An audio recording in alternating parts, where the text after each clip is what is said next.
Barely a month before the invasion of Venezuela, Trump had released a revised national security strategy. It was, in simple words, an aggressive extension of the Monroe Doctrine.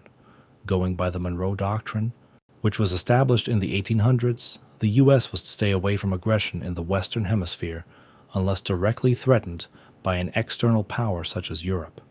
Trump made the doctrine more aggressive, allowing the U.S. to intervene in its Western sphere of influence even if only the idea of a threat was established. Of course, something as aggressive as this could never pass as a law in Congress, but that wasn't necessary.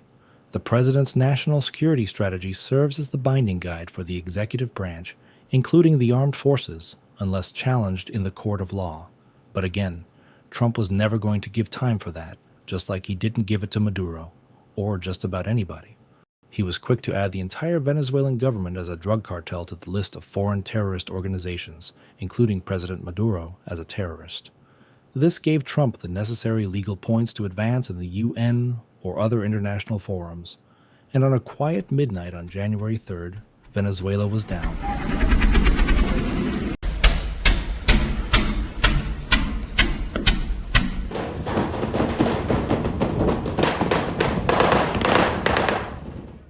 Successfully captured Maduro in the dead of night. It was dark.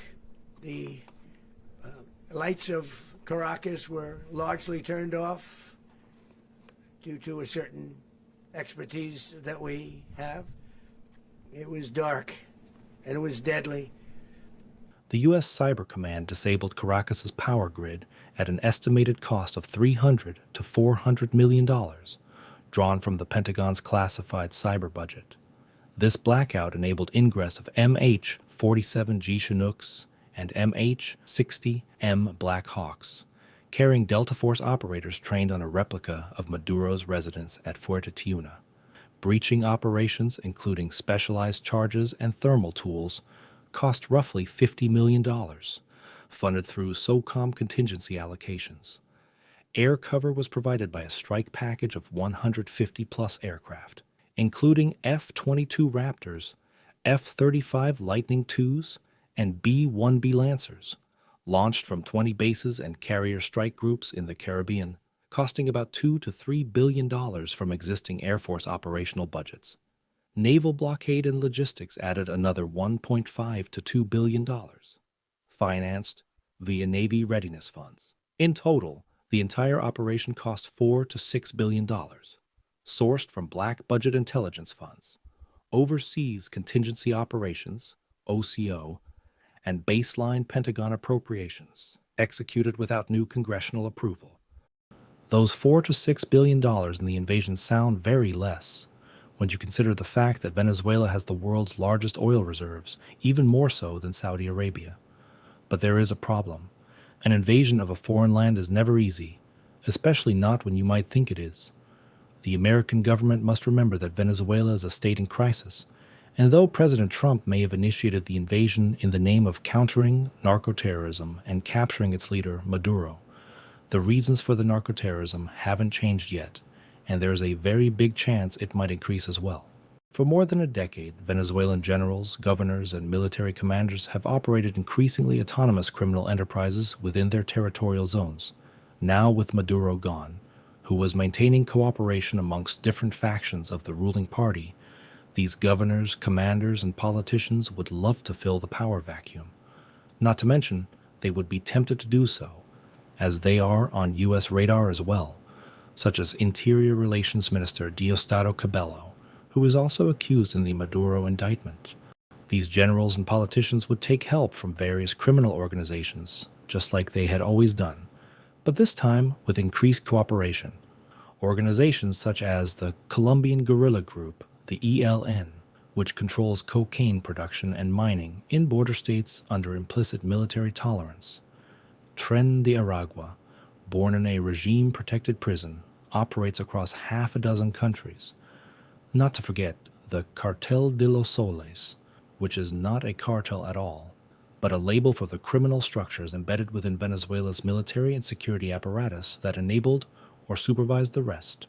These criminal organizations themselves have very tempting reasons to start an insurgency in conjunction with the Venezuelan armed forces and government. Firstly, the geography of Venezuela, with its mountainous, dense forest regions, with major population concentrated in a select few areas, makes it favorable to guerrilla warfare, similar to Vietnam.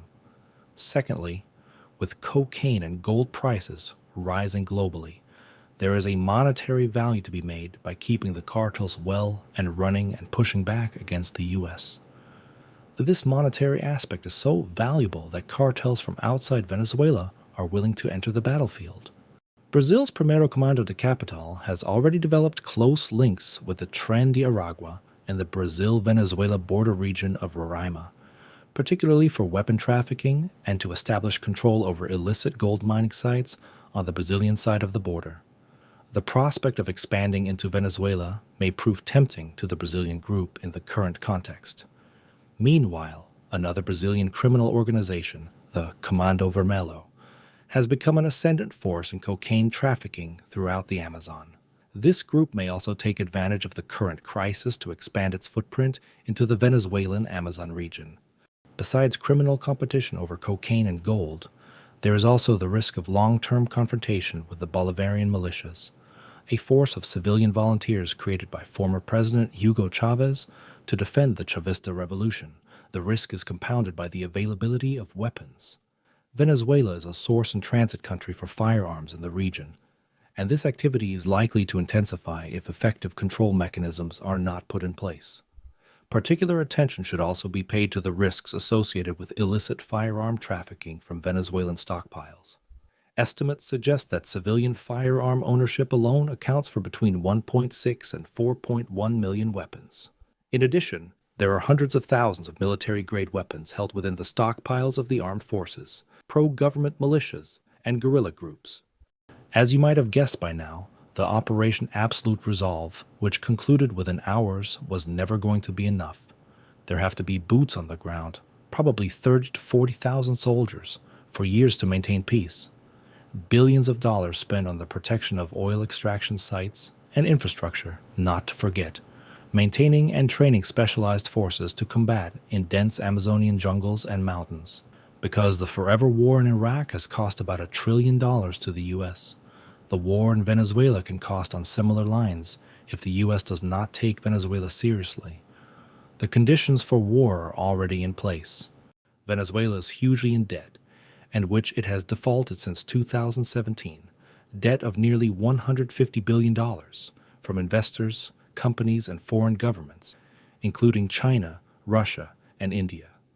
Venezuela doesn't have enough money, and due to constant printing by Maduro to pay his own corrupt government officials, the inflation has quite literally gone through the roof. The inflation is expected to be between 220% to 680%. And that too is lower than in the past few years. The average monthly income is around $1, effectively putting more than 90% of the population in extreme poverty. Roughly 40% of the population, about 11.5 million people, are currently experiencing moderate to severe food insecurity. And that is a dangerous thing if the people are not treated carefully. The already suffering population can easily fall into dissent and chaos. The rebel groups and cartels will take advantage of this and put arms in those suffering hands.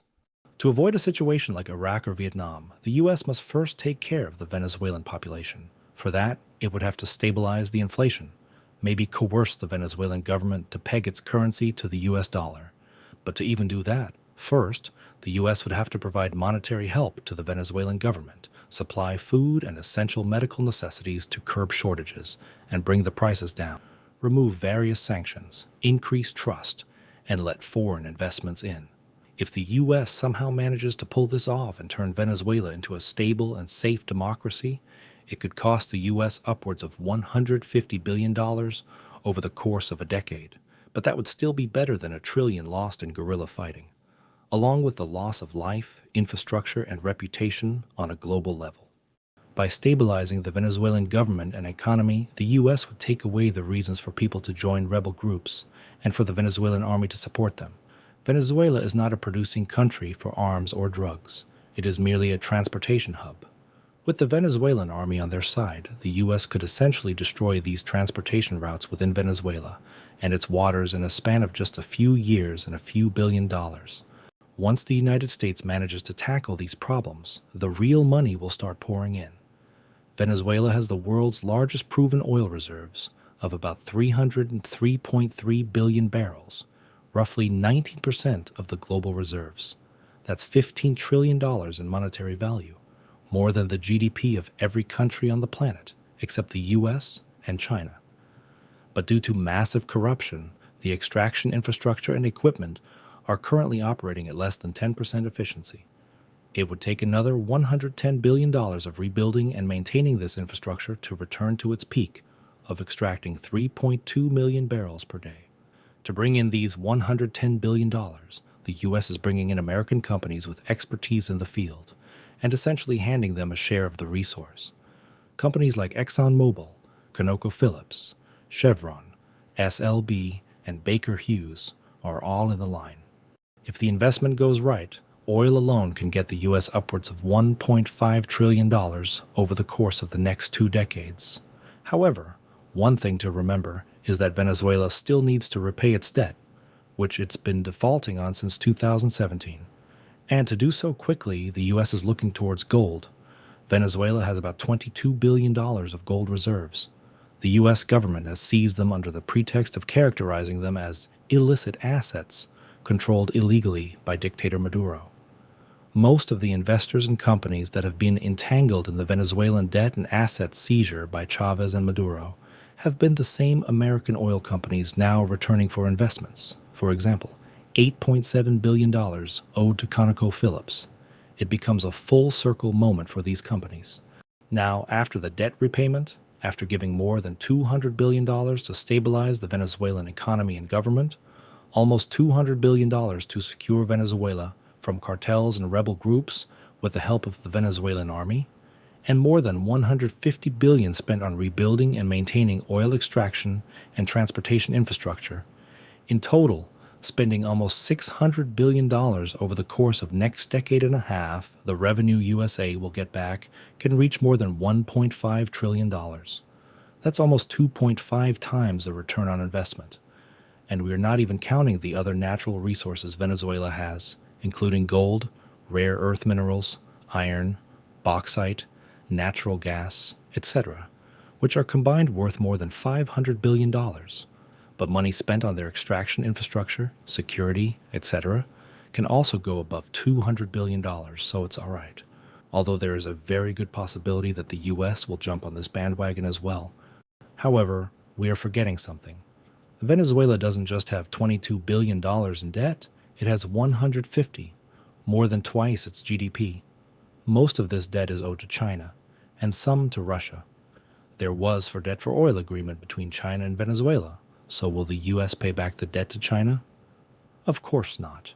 Under the same pretext of seizing the Venezuelan gold reserves, the U.S. will also seize Venezuela's oil fields and infrastructure. China is not getting its money or oil back, and it's not strong enough to twist America's arm in the international court or the UN. And I doubt they will even try hard enough. China must have essentially written off those loans from its books because China understands one thing. It was never about money in the first place.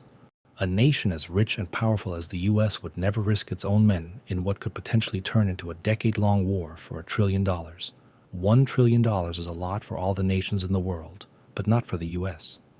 In its National Security Strategy 2025, in the context of the Western Hemisphere, the U.S. clearly calls to ensure that strategically important supply chains and critical mineral sources remain fully accessible to the United States. By the covert occupation of Venezuela, the U.S. plans to send a long-term signal to China, Russia, South America, and the rest of the world that it will do everything possible to maintain its dominance and hegemony in the region, and they can't stop it. And it will do so while staying profitable and becoming even more influential. Also, if you like this video, do make sure to share and subscribe.